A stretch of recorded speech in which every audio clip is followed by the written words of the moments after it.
अस्सलामुअलैकुम दोस्तों, उम्मीद करता हूँ आप सब खैरियत से होंगे। आज का जो हमारा लेक्चर नंबर 6 है CSS लैंग्वेज कोर्स का, उसमें मैं आपको पढ़ाने जा रहा हूँ कुछ और टेक्स्ट प्रॉपर्टीज।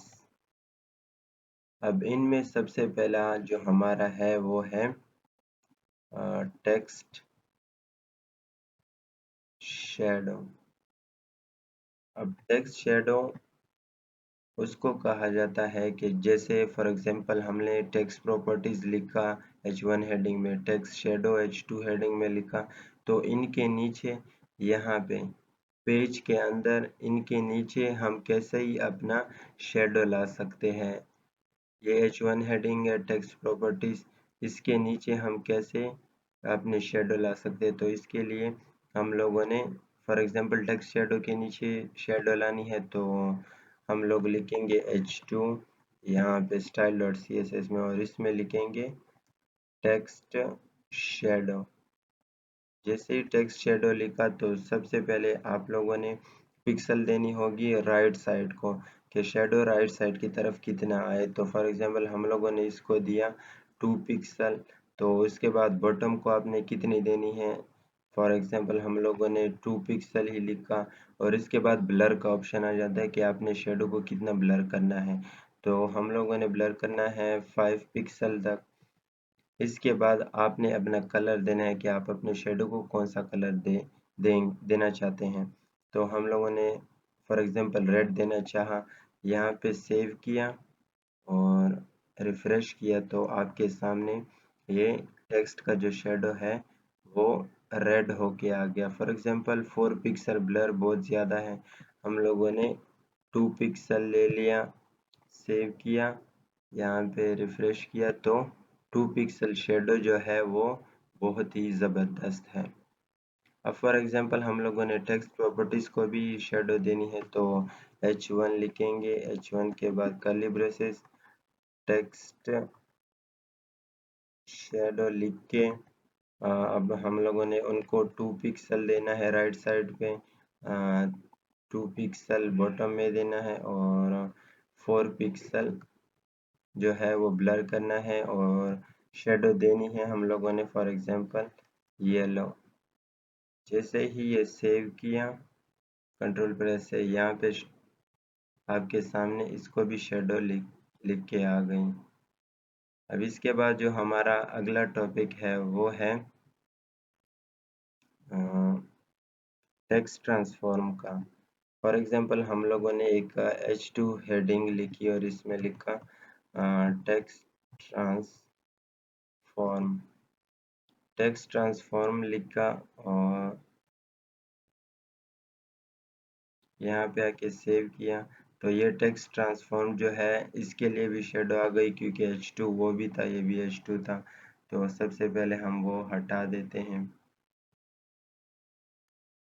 इसको कमेंट आउट करते हैं।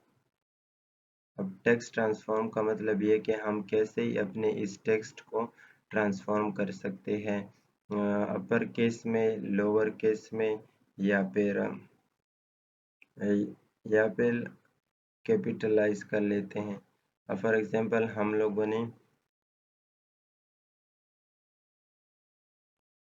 ने यहाँ पे लिखा पैराग्राफ में हम लोगों ने लिखा कायदे आज़म मोहम्मद अली जिन्ना। अब इसमें कुछ अपर केस भी है, कुछ लोअर केस भी है। फॉर एग्जांपल हम लोगों ने इस कायदे-ए-आज़म मोहम्मद अली जिन्ना के पैराग्राफ को अपर केस में लिखना है तो हम लोग लिखेंगे, पैराग्राफ सेलेक्ट करेंगे, कर्ली ब्रेसेस लगाएंगे और इसमें हम लोग फॉर एग्जांपल लिखेंगे टेक्स्ट ट्रांसफॉर्म। टेक्स्ट ट्रांसफॉर्म लिखा तो आप लोगों ने अगर कैपिटलाइज करना है तो कैपिटलाइज कर सकते हैं, लोअर केस कर सकते हैं, अपर केस कर सकते हैं। फॉर एग्जांपल हम लोगों ने लिखा अपर केस। जैसे ही अपर केस लिखा, सेव किया और रिफ्रेश किया तो कायदे आज़म मोहम्मद अली जिन्ना जो है ये सारा अपर केस में आ गया। अब इसको हम लोग फॉर एग्जांपल लोअर केस लिखेंगे, तो लोअर केस के लिए भी हम लोग सेव करेंगे, यहाँ पे आके रिफ्रेश करेंगे तो कायदे आज़म मोहम्मद अली जिन्ना ये लोअर केस में लिख के आ गया।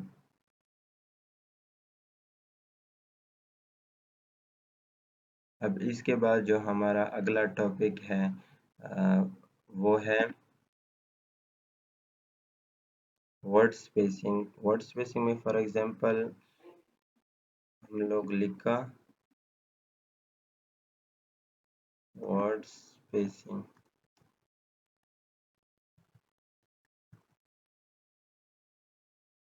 ये वर्ड स्पेसिंग का जो टेक्स्ट की प्रॉपर्टी है, इसका मतलब ये है फॉर एग्जांपल ये जो वर्ड और स्पेसिंग हमने लिखा है इसके बीच में हम कितना स्पेस दे सकते हैं, ये वर्ड स्पेसिंग से हम दे सकते हैं।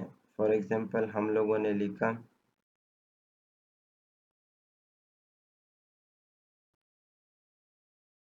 हम लोग एक पैराग्राफ टैग बनाएंगे और इसमें लिखेंगे Pakistan is an amazing country with diverse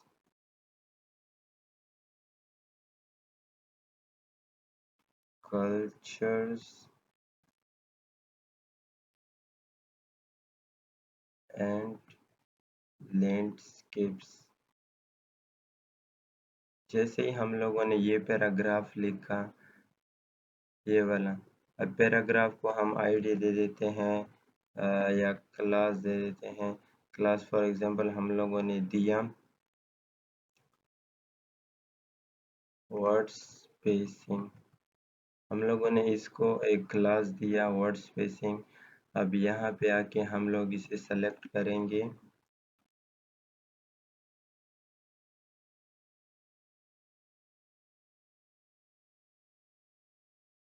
curly braces लगाए। अब फॉर एग्जांपल हम लोगों ने लिखा इसको वर्ड स्पेसिंग देनी है, तो इसके लिए लिखा वर्ड स्पेसिंग। वर्ड स्पेसिंग में फॉर एग्जांपल हम लोग इसके लिए 5 पिक्सल चूज करते हैं।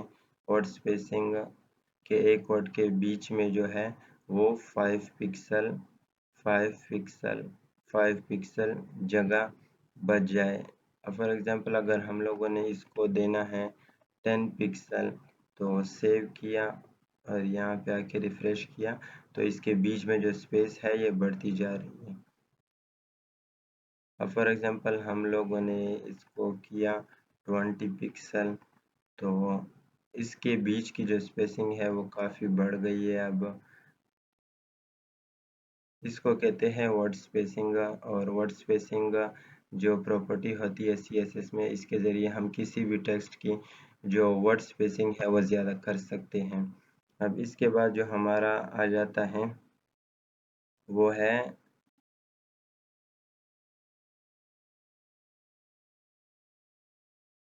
Line spacing.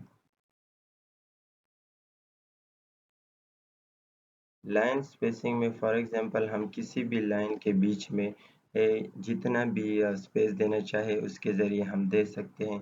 फॉर एग्जांपल हम लोगों ने लिखा Loram multiply by 3, Loram multiply by 3, तो कुछ टेक्स्ट जनरेट हो गया। यहाँ पे आके हम देख भी सकते हैं, सेव किया फिर रिफ्रेश किया, यहाँ पे आके हम लोग देख भी सकते हैं। ये देखिए इतना टेक्स्ट जनरेट हो गया। अब इसके बीच में ये वाली लाइन और ये वाली लाइन, इस लाइन के बीच में अगर हमें स्पेसिंग चाहिए हो तो फॉर एग्जांपल हम लोग अपने इस